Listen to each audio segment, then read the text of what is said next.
What's good, you guys? R&R Motorsports back at you with another one. And today I'm gonna go over the problems that I've had with my 640 over the past 3 years or so of ownership. I'll break everything for you guys down in this video. And yeah, let's get into it.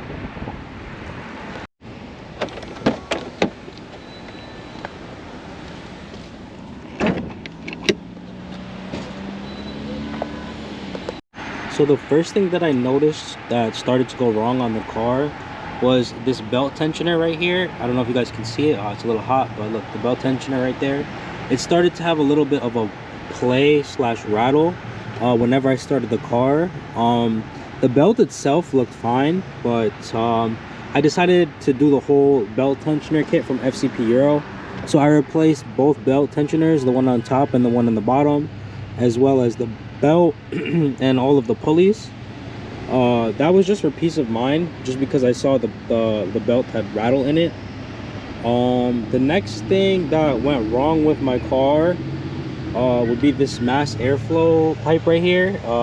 As you guys can see on the seam right here, it had a hairline crack.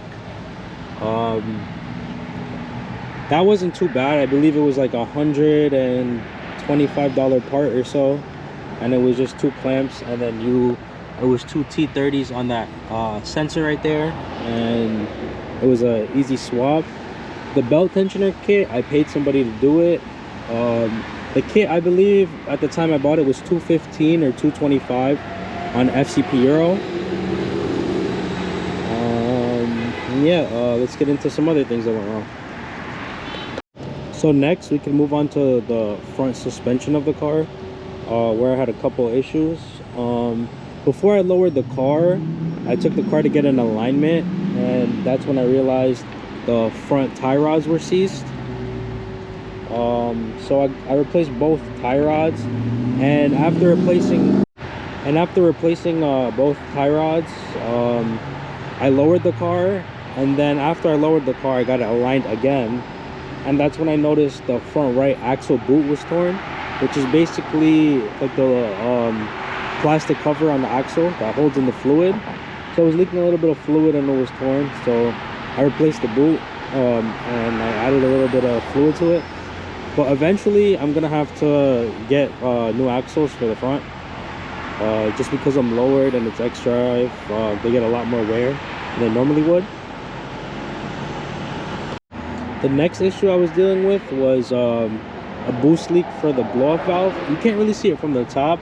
If I had the car jacked up, I'd be able to give you guys a better view of it. But it's basically on this side at the bottom under all of these heat shields. But basically, the blow-off valve comes with replacement screws that are longer than the OEM ones. And when I got them installed, they accidentally used the OEM screws. So under boost, it was leaking, and that's because it wasn't seated properly. So we used the right screws, put the seated the blow-off valve correctly, and I haven't had any issues since. So the next issue that I'm dealing with currently is my AC condenser has a crack in it, basically causing the Freon to leak out of it, basically causing my car to have no AC. So a local shop near me, Miami Performance, I don't know if you guys have ever heard of them, but they're a pretty popular shop in Miami. They basically quoted me $1,300 parts and labor to replace the AC condenser and a couple of lines, as well as recharge the system with Freon. So I don't think that's a bad deal, but just so you guys know, AC repairs on any BMW can get pretty expensive pretty quick, because if the compressor had went out, that would just add like another $1,000 to the labor, especially on a 6 Series. They try and mark it up to you as much as they can, and I don't blame them, because this is a hard car to work on. For example, one of the boys in the comments told me his hood cable snapped on his 6 Series, which is basically the cable up here to unlatch the hood. And in most other cars, they run the cable to unlatch through the fender liner, but in the 6 Series, for whatever reason, they did it differently, and it's a pain in the ass to replace. So yeah, just so you guys know, anyone that wants to get a 6 Series, these cars are a little bit more expensive to work on than 3, 4, and 5 series, because even installing suspension, there's like 10 extra interior panels you have to take off to get access to the top of the rear struts. So FYI for all you guys trying to buy 6 series out there, they are pricey to get right now, unless you plan to DIY most of it. The next issue I had, and I tell a lot of people to always check this on any car regardless of the make, was my sunroof drain. As you guys can see over here where it drains down, and then on this side over here. From living in the Northeast back when the car was in New York and New Jersey, the sunroof drain would end up getting clogged, so I cleaned it out with the air compressor. Once you get once the sunroof drain gets clogged, water can get into your interior. It will start building up in your back seats and your passenger footwell, causing electrical issues with your car. So that's why I try and keep, as you guys can see, every drain on the car nice and clean.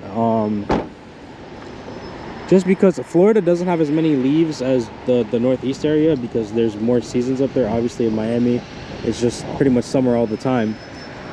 But either way, it's good to keep these drains clean just so water doesn't build up in your car. And once that starts, the electrical problems will be a headache and a half.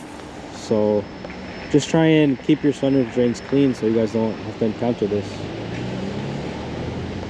So the next issue that I've had with this car would be the interior buttons. As you guys can see, the heated seat button, well no, that one's fine actually. The cooled seat button, the AC off button on both sides, as you guys can see, they're like really worn out. The car only has 90,000 miles.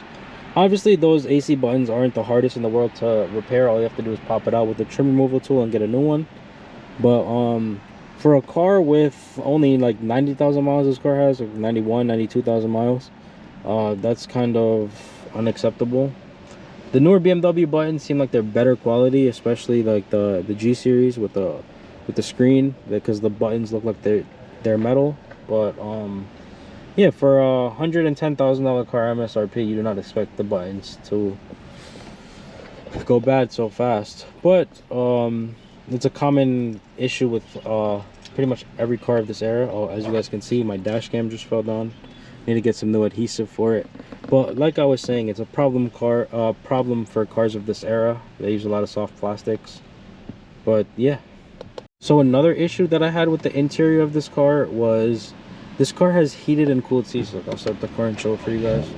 But look, basically the car has heated seats on the left, and the car has cooled seats on the right, as you guys can see, for driver and passenger. But basically the issue that I was having was the passenger seat. Whenever I put the cool seats on for an extended period of time, it would end up blowing the fuse in the passenger seat. So I replaced the fuse one time in Jersey, didn't think anything of it, and then it happened again when I came to Miami. So I looked into it, and the issue that I was having was I was pulling too much power from my cigarette fuse, so it was blowing another fuse.